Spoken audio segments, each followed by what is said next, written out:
My name is Claire Doverton. I'm 35, and last Christmas Eve, my own mother stood in a kitchen I had secretly paid for and told me in front of the whole family to take my daughter and go. My 8-year-old Nora gripped my hand so tight I could feel her pulse. My brother leaned back in his chair and said it loud enough for the neighbors to hear. "This house was never yours to begin with. Don't bother coming back." My mother nodded along like he'd commented on the roast. "We'll actually enjoy the holiday this year without the two of you." I looked down at Nora's face. Then I reached into my bag and set a slim folder on the table beside the cranberry sauce and my mother's wedding china. I didn't shout, I didn't cry. I let myself smile because nobody at that table knew what was tucked inside that folder, or that within 5 minutes, the same two people demanding I disappear would be begging me to forget the whole thing. Welcome to the channel where the overlooked daughter finally closes the book on her own terms, and the relatives who banked on her silence learn exactly what that silence cost them. If you've ever been treated like your only value is what you could hand over, stay with me. Tell me where you're watching from, and subscribe, because to understand what was in that folder, we need to rewind a full year. A year earlier, my whole life ran on two schedules: the hospitals and my daughter's. I worked as a palliative care nurse outside Ridgemont, and whenever the bills stacked up, which was most months, I picked up traveling assignments. Nora and I rented a cramped 2-bedroom above a laundromat downtown. It wasn't glamorous, but it was ours, paid for with my own hands. Every Sunday, I drove 18 minutes out to Ashford Hollow to the farmhouse where I'd been raised. My father built the sunroom onto that house himself. He planted a maple by the old well the spring I was born, and now it towered over the roofline. My mother, Ellen, still lived there alone, 64, 3 winters a widow, and fond of calling me her rock. I used to hear that as affection. Eventually, I understood it was closer to a job title, because being the rock meant the calls came the moment the boiler failed or the taxes came due, never just to catch up. I kept a quiet tally in my head, though I never said a word of it aloud. My father raised me to help without keeping score, but I noticed the shape of things the way I notice a patient's vitals sliding before any alarm sounds. My family had started billing me without ever asking, and I let it happen because I told myself that was simply what family did. For over a year, I'd stamped out my family's small emergencies before they became disasters. I covered an overdue heating bill in February. I paid my mother's property tax that spring, $900, so the county wouldn't file a lien. I replaced a dying water heater in June. None of it was ever a loan, because loans get repaid, and I'd stopped pretending these would be. I wasn't foolish, though, and I wasn't a pushover. I stopped handing over cash because cash vanished and the excuses shifted with it. I paid the vendors directly and kept every receipt filed away. That November, they held Thanksgiving at the farmhouse without me. No call, no invitation. I found out from a cousin's photos, my mother at the head of the table, an empty chair where Nora and I should have sat. I told Nora we'd have our own feast, and we did. The next morning at 7, my mother called, not to ask how our holiday went, but to see if I could cover the heating oil delivery, $220 due immediately. I paid it before I'd finished my coffee. Sit with that timing. Forgotten on Thursday, needed again by Friday. That was the pattern of my whole life with them, usefulness slowly replacing love, and me the last to notice the trade had ever been made. You might wonder why I kept driving out there. The answer sat in the back seat, singing along to the radio. Nora adored that farmhouse the way I once had the maple, the old barn, the crooked star she hung on the tree every December. To her, Ashford Hollow wasn't a place where my family drained me, it was where her grandmother lived and her grandfather's tree still grew. I'd lost my own father 2 years earlier, in a hospital bed I wasn't allowed to nurse him in because I was too close to it. Near the end, he took my hand and asked one thing of me: keep this family in that house, Claire. Whatever comes, don't let them lose their home. I promised him, and I was the kind of daughter who kept her promises, even the costly ones. So I kept driving out every Sunday, fixing what broke and settling what came due, telling myself I was honoring him. I believe I was. But a promise, if you're not careful, can turn into a leash the moment someone decides to pull on it. My brother Aaron made everything look effortless. 38, married to Priya, and from the outside there. Life gleamed: a new truck every few years, a lake house, kids in matching coats, a kitchen remodel my mother bragged about at church. Ellen praised that family the way you'd admire a painting. I never envied the truck or the lake house. What I couldn't reconcile was the arithmetic. Aaron sold farm equipment on commission in a county where farms shrank every year. Priya worked part-time doing billing for a dental office. Their lifestyle cost more than their income explained. Every so often the gleam flickered. Once in my mother's kitchen, I overheard Priya on the phone, voice dropped low, repeating minimum payment 3 times. She hung up the second she saw me, just juggling a few things. She said breezily, "You know how it is." I did know, the particular sound of someone standing on a floor that's already giving way, insisting it's solid. My mother believed in the painting completely. Aaron was the success story, I was merely reliable. It's a strange thing, being the daughter who actually keeps the lights on and still being cast as the lesser story. I let it go, the way I always let everything go. That habit was about to cost me far more than any water heater ever had. My work kept things in perspective. That December, I had a patient named Harold, 82, his family's visits thinning as the weeks wore on. One night it was just the two of us, snow falling past the window. He squeezed my hand and murmured, I spent my whole life handing them money. I should have handed them my time instead. They'd have remembered that. I thought about my own ledger of tax bills and oil deliveries, about that empty chair at Thanksgiving. What exactly was I purchasing with all of it? My failing was never that I gave too little. It was that I kept giving until nothing remained, called that love, and never checked whether anyone was giving anything back. The call arrived on an ordinary Tuesday. Marion Castellan had been my father's attorney for 30 years. She phoned to ask whether I'd gone through the paperwork on the farmhouse yet. I had no idea what she meant. There was a careful pause. Claire, she said slowly, you do know the house is in trouble, don't you? I did not. She laid it out plainly. The mortgage my parents had taken against the farmhouse years earlier was months behind. The bank had already issued a notice of default. Left unresolved, the property would be sold at foreclosure auction come spring. My mother had told me none of this across all those Sunday visits, all those emergency oil deliveries. Who's handling it? I asked. Your mother tells me Aaron is, Marion said. But Claire, I haven't seen him lift a finger and there isn't much time left. I got Nora into her coat and drove out that same night.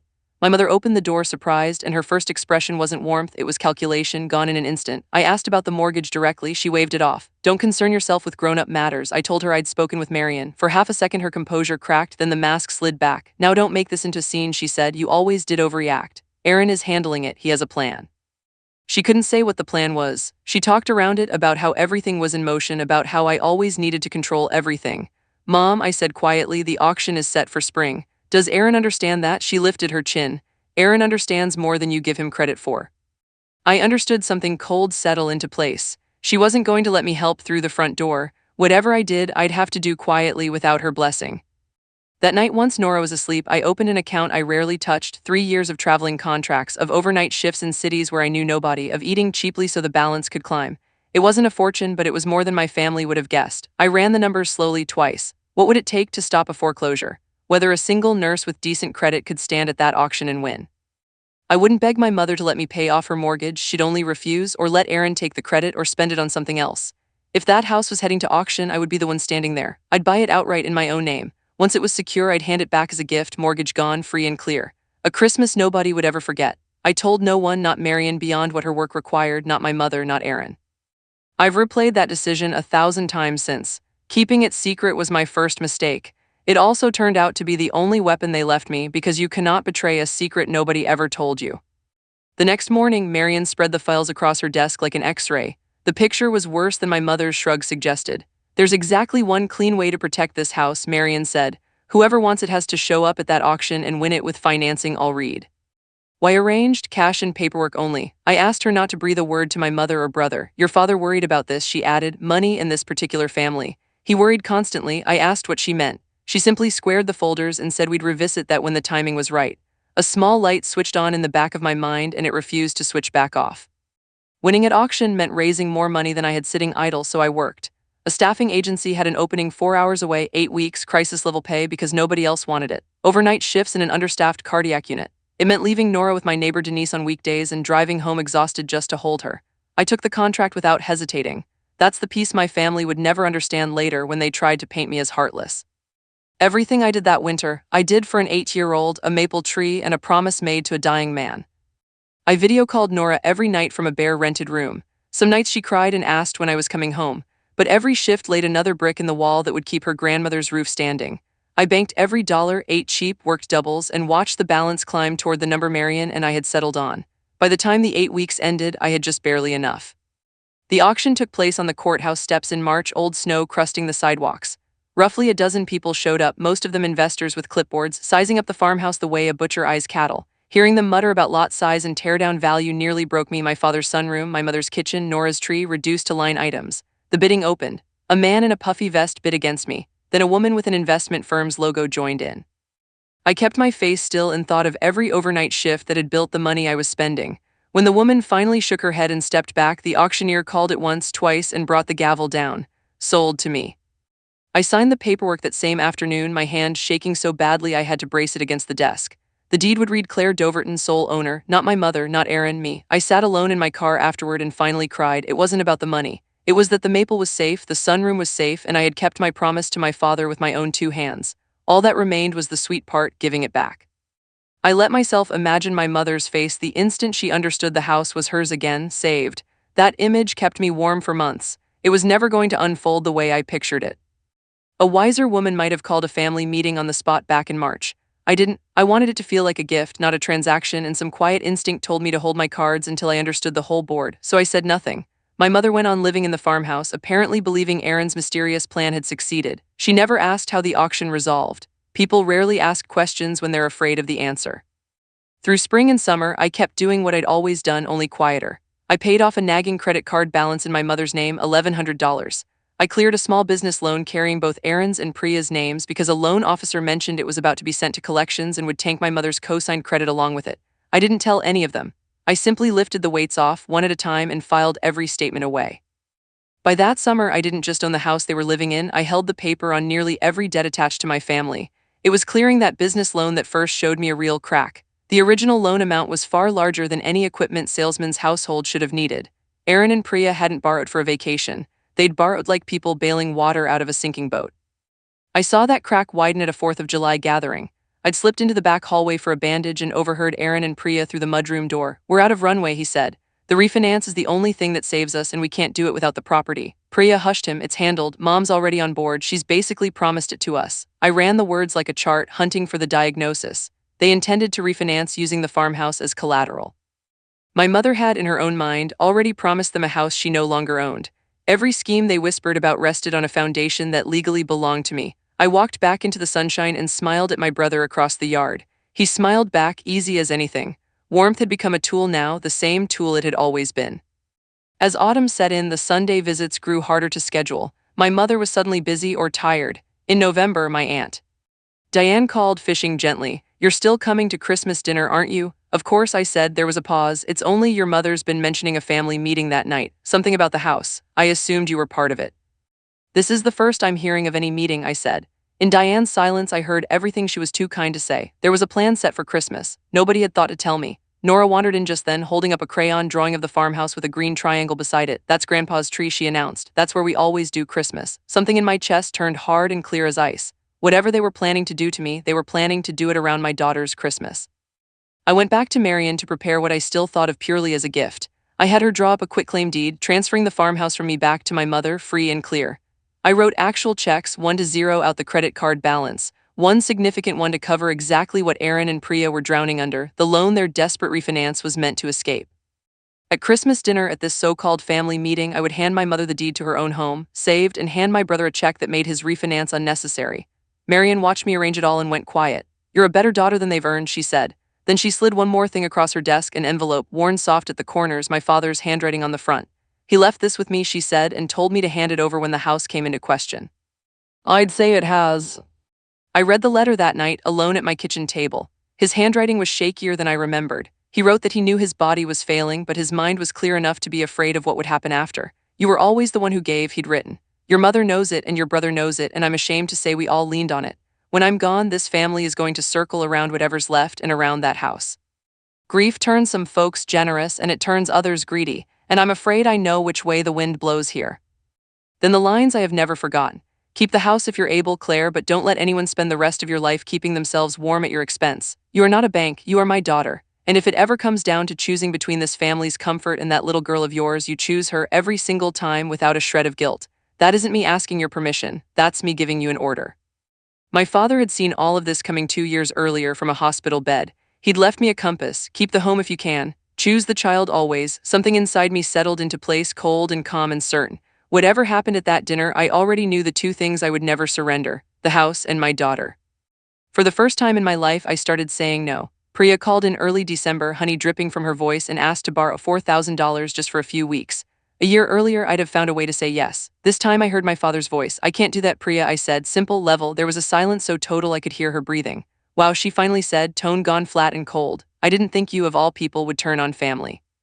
"I'm not turning on anyone," I said. "I just can't." She hung up without another word. I knew there'd be a cost. Priya had always gotten what she wanted from me through guilt. If guilt stopped working, she'd search for another lever. I found out within the week, and it wasn't aimed at me directly. It was aimed at my fitness to raise my own daughter.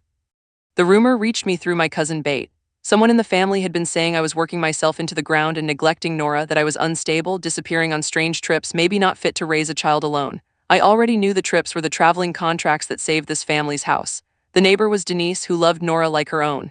Every fact was true, and every meaning had been twisted into poison. Priya needed me gone, not just refused, but discredited, because a reliable sister-in-law with money was a threat to whatever story she was selling my mother.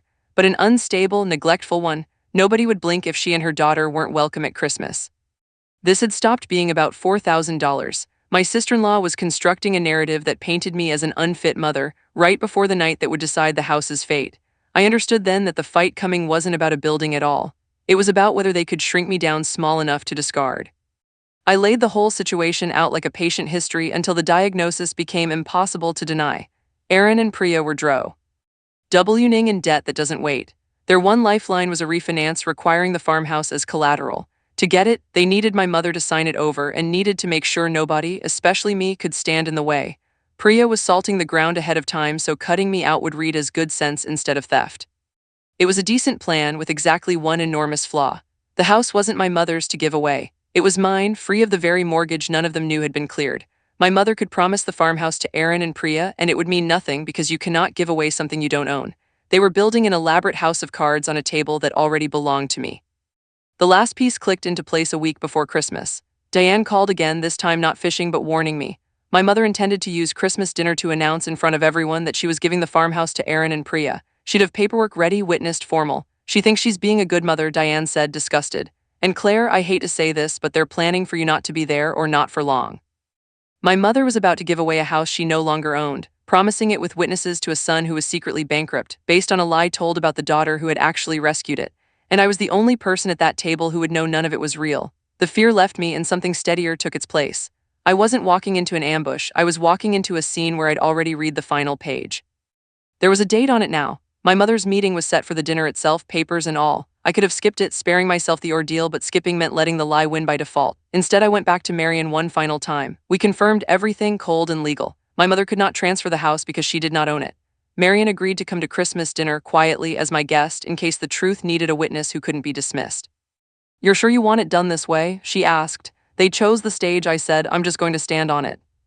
I spent those last days baking with Nora, wrapping small gifts for everyone at that table, including Aaron and Priya. I walked in with presents for the people plotting against me because I still held out hope right up until the end that I was wrong about how far they'd go. I wasn't wrong, but at least nobody could ever claim I came looking for a fight. 3 days before Christmas, Priya tried once more to move me off the board, wrapped in concern. "This year's been so hard on you," she said. "Maybe Christmas at the farmhouse is too much. Why don't you and Nora do something quiet, just the two of you, take the pressure off?" She'd taken the act of freezing us out and dressed it up as looking after me. "That's thoughtful," I said, matching her tone, "but Nora's been looking forward to Grandpa's tree all year. We'll be there." A pause, then colder. "Suit yourself. Don't say I didn't try to make it easy on you." I finished my last shift, drove home in the dark, and checked the folder one last time. Deed, quitclaim, checks, my father's letter on top, 2 days left. I ran into Aaron the day before Christmas Eve at the hardware store beneath my own apartment. He didn't hide his surprise at finding me behind the counter of my own life. "Big Christmas out at the farmhouse this year," he said, casual and cruel. "Real milestone for us." He smiled, not a friendly one. "You know, some people just aren't built to hold on to a place like that. Takes a certain kind of family to keep something for generations. No offense."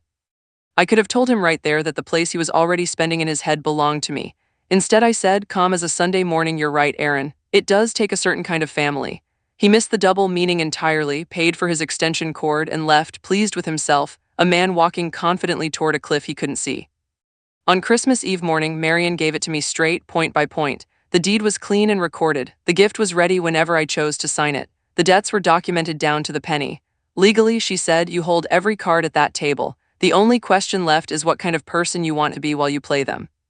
I could walk in and be cruel. I could put my mother out in the cold, exactly as they intended for Nora and me. But then I heard my father's voice again. Choose the child, choose the home. He had never once told me to become them. I would tell the truth publicly and completely. I would protect Nora first. I would not let the liars keep their prize. But I would not put innocent people out in the cold to do it, because Aaron's own children had done nothing to deserve any of this.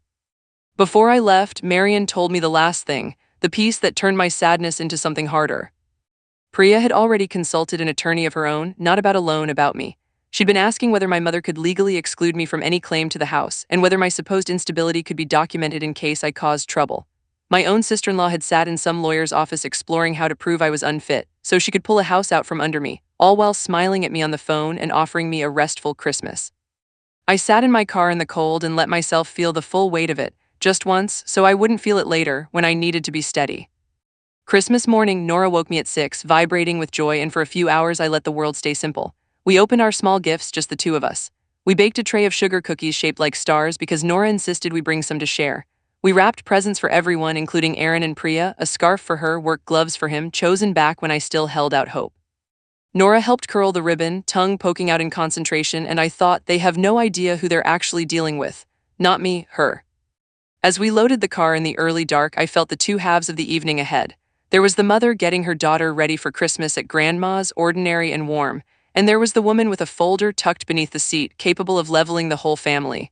Both of them were me. The farmhouse was lit up like a postcard, every window gold. Aaron and Priya were there, their two kids, cousins, Aunt Diane, and a few of my mother's church friends, invited to witness her big moment. I carried in the cookies and the folder and felt the room adjust to my presence. My mother emerged from the kitchen, apron on, smile arranged. "Claire," she said, "you made it." She sounded like a woman whose plans had just hit a snag. As the meal wound toward dessert, my mother caught my arm in the hallway. "Claire," she said, quick and quiet, "I think it's best if you and Nora head home before we get to the family part of the evening." I asked what that meant. "It's just going to be complicated," she said, "and you've had such a hard year and I don't want a scene. Aaron and Priya have some news and it's really more for the settled part of the family." I kept my voice even. "You're asking me to take my daughter and leave on Christmas." "Don't make it dramatic," she said. "It's better this way. We'll have a nicer time, all of us, if we keep it simple." I might have swallowed it if not for what happened next. Nora had come looking for me and heard more than any 8-year-old should. She stood at the end of the hallway in her Christmas dress, clutching the gold star we'd bought for the tree. "Mommy," she said, "is it because we're not real family?" The hallway went silent. Every soft feeling I had left went quiet and clean and cold, like a monitor flatlining. Choose the child every time without a shred of guilt. I knelt, fixed the bow on her dress, and said, loud enough to carry, "No, baby, it's not you. Come on, let's go say something to everyone first." Then I stood, took her hand, and walked us both into the dining room. The dining room was bright and full, the long table crowded, candles burning. My mother cleared her throat and addressed the table in a bright, brittle voice. "Since we're all here, Aaron and Priya have some wonderful news, and I have a little gift to make it official. I've decided to sign the farmhouse over to them. It's what's best for the family." Priya looked at Nora and went for the kill. "Honestly, maybe it's best if Claire sits this one out. This house isn't yours, Claire. Don't bother coming back." My mother nodded quickly. "We'll actually enjoy the holiday this year without the two of you." There they were, both sentences in front of the entire family. I didn't argue. I walked into the light and set my folder down between the gravy and the good china. "All right," I said, "then you won't mind what I'm about to do." "This is a deed," I said, laying the first document flat. "It's for this house. And the name on it isn't Mom's, it's mine." My mother laughed, nervous. "Claire, don't be ridiculous. This is my house. It was headed to auction this spring, Mom. Default. Nobody told me, but Marion did. So I took every dollar I'd saved from 3 years of traveling contracts, and I stood at that auction in March, and I bought this house outright in my name." "Silence, the real kind. That's not," my mother started and stopped. Marion spoke from the wall, dry and certain. "It's recorded at the county office. I filed it myself. Claire has owned this property since March. You cannot sign over what you don't own. There's nothing here to give." I reached into the folder again. "This is a gift," I said, holding up the quitclaim deed. "I had Marion prepare it in November. It signs this house back to you, Mom, free of the mortgage, because I already paid that off the day I bought it. That was your Christmas present. I was going to hand it to you tonight, and never once mention what it cost me." "And this," I said, drawing out the check, "was meant for Aaron and Priya. You've been drowning. I know about the refinance. I know about the loan I already quietly cleared for you last spring, the one about to go to collections. You never knew I did that. This check covers the rest of it, all of it. That's what was sitting in that folder," I said. "That's what you decided my daughter wasn't real family enough to be near." Priya found her voice first, wheedling, reaching for the honey. "Claire, wait," she said, half rising, eyes fixed on that check. "Let's talk about this. We're family." An hour earlier, she'd told my 8-year-old she wasn't real family. Now suddenly she was family because there was money on the table.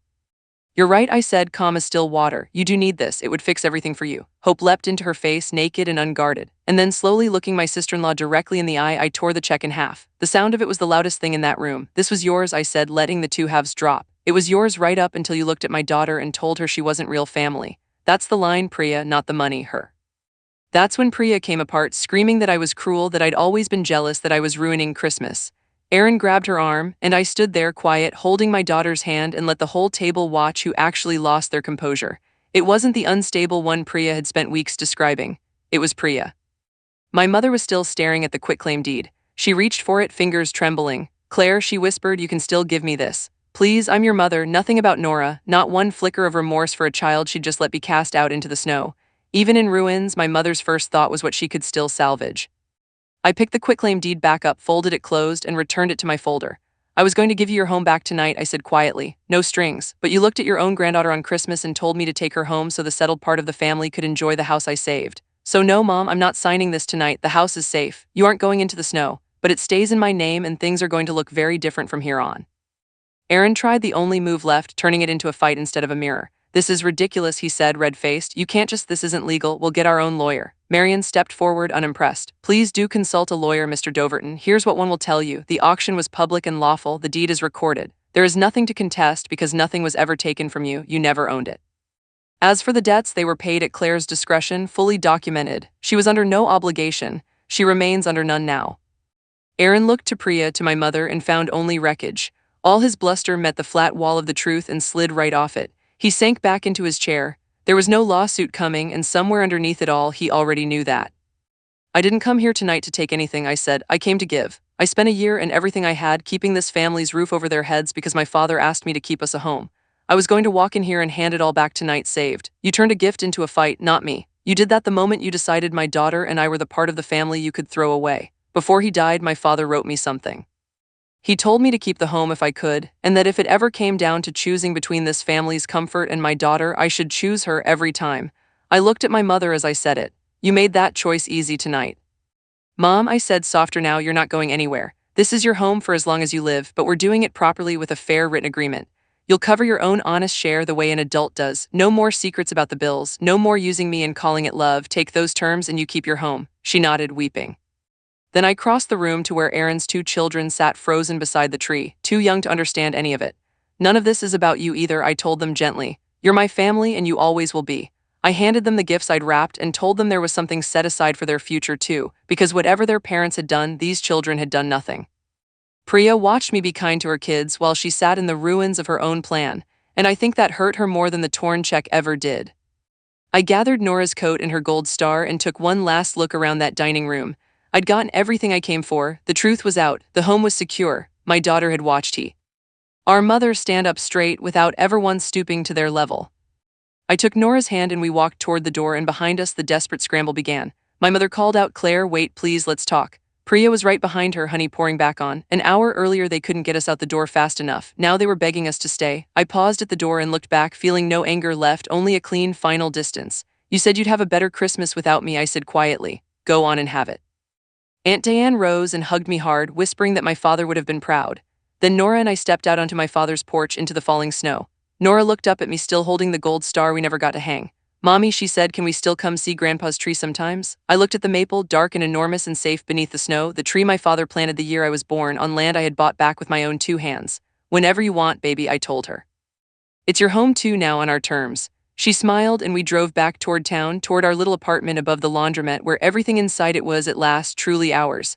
Behind us, the farmhouse blazed with light and chaos. Ahead of us, the road stayed quiet and clear. The weeks that followed were quieter than you'd expect. My mother signed the written agreement in January, and for the first time in her life, she paid her own honest share. Aaron and Priya faced their debt without me left to bail out their boat. I didn't sink them and I didn't rescue them either. I simply stepped out of a role I had never agreed to play. Aaron never called a lawyer. There was nothing left to call about. Aunt Diane came by every week, just as she'd promised, and slowly became the grandmother figure Nora deserved. On a bright, cold Sunday in the new year, we drove back to Ashford Hollow together and walked up to the maple tree, and Nora reached as high as she could and I lifted her, and she set the gold star on a branch of my father's tree. They had their Christmas without me just like they wanted. I had a better one a few days later with the only family that never once asked what I was worth before deciding I belonged. That's the trade I would make again 100 times over. Here's what that Christmas taught me, and it's the only lesson I'll leave you with. Family isn't the people who show up when you're useful and disappear the moment you're not. Family is the ones who'd still want you at the table even when you have nothing left to give them. And if a child ever has to stand in a hallway and ask whether she's real family, you already have your answer, and it was never really about her. It was about them. Choose the child every single time. That's my story. 1 year of quiet work, one deed with my name on it, and a little girl who will never have to ask that question again. If your worth was ever measured by what you could give, let this be your sign to draw the line today out loud the way I finally did. Share this with someone who needs to hear it. Drop a comment, hit subscribe, and I'll see you in the next one. The last thing I remember from that Sunday is the snow starting up again over Ashford Hollow, soft and slow, and my daughter's gold star catching the light on my father's tree, steady on a branch that was finally, safely ours to keep.